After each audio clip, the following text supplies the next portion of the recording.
This is the story about Jerome, Arizona.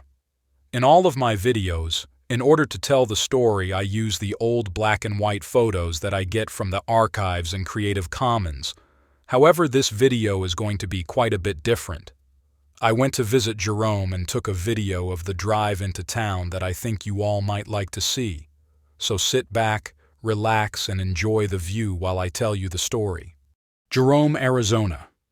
It was in 1876 that rich copper deposits were found in this area. What started as a tent town, Jerome was at one time the fourth largest city in Arizona, with the population peaking at around 15,000 in the 1920s. Built on top of Cleopatra Hill between Prescott and Flagstaff, this town became known as the wickedest town in the West. With a population of almost 80% men, drinking, gambling, and prostitution was the main businesses in town. In fact, the first wooden structure to be built was a brothel owned by Madame Nora Brown. The first rail service came in 1895. This rail line was called the crookedest line in the world, from all the twists and turns that were needed because of the steep terrain. By the early 1900s, the United Verde Mine had become the leading copper producer in Arizona, with more than 800 men on the payroll. By this time, Jerome had electricity and even telephones in the town. By the start of the First World War, demand for copper was high, and there were said to have been 22 different mining companies working around Jerome, and by 1918 there was a smelter built in the area. Jerome had its share of fires also. In April 1894, a fire broke out in a saloon and burned a dozen buildings.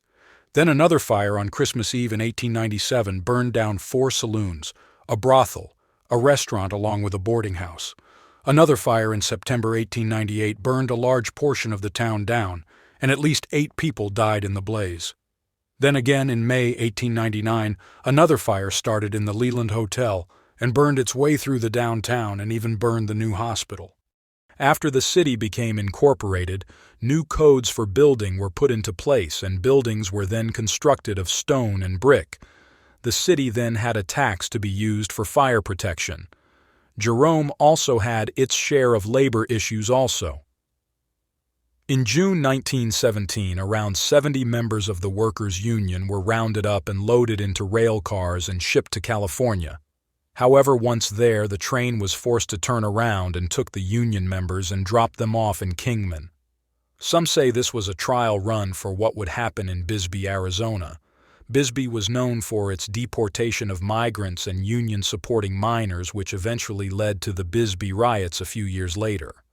In 1884, the copper prices collapsed and the United Verde Mine closed up. Then, in 1888, a man by the name of William Clark bought the United Verde properties and started to expand the operations. Clark built a narrow-gauge railroad from the mine to Jerome Junction. He also expanded the mining operations, and under his control, the United Verde Mine became the largest copper mine in Arizona. After the First World War, it was boom times for Jerome as copper prices hit 24 cents a pound and the mines were running at full capacity.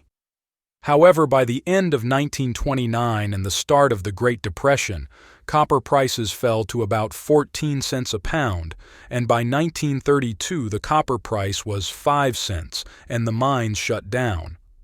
The Clark family that owned the Verde mine sold out to the Phelps Dodge Company, and most other mines in the area went broke. Copper mining came to an end in Jerome in 1953 when Phelps Dodge closed the mines. The company started to demolish the town, but many locals stayed on and hippies and artists started to move in around the early 60s. Over the years, the mines around Jerome produced nearly 33 million tons of copper, along with untold amounts of gold and other metals, and were said to be worth more than $1 billion. Today, Jerome has a population of around 500. You can go and visit this town any day of the week. Lots of neat old buildings and gift shops along with eateries and bars. Take a walking tour of the town. Well, I hope you enjoyed this short video about the town of Jerome, Arizona. Please like, share, and subscribe so we can continue to bring you more old lost mine stories.